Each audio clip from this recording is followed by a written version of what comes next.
Dumating din.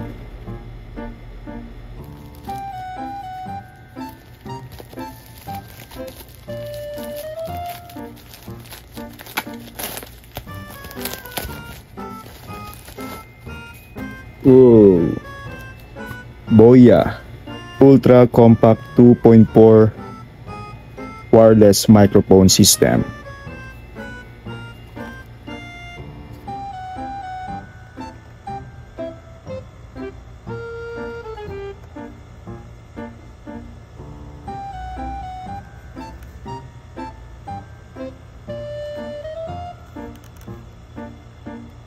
Tara, buksan natin. Buksan natin. Buksan natin.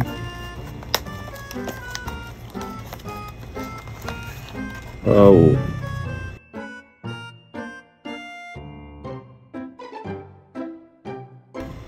So ito siya.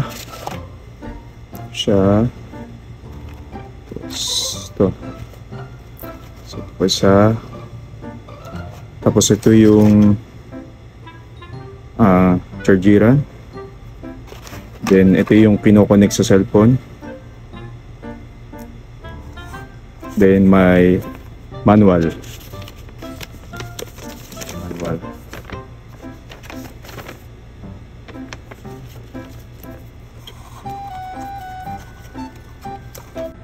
Tatry natin yung binili nating Boya wireless microphone.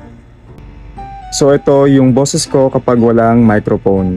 Hi, ito naman yung boses ko kapag merong wireless microphone.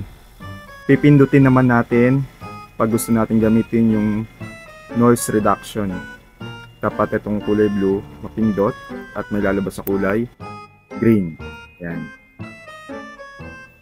Hi, ito naman yung boses ko kapag pinindot natin yung may noise reduction. So far, so good naman yung binili nating Boya wireless microphone. Kaya, kung ako sa inyo, mag-order na rin kayo sa TikTok.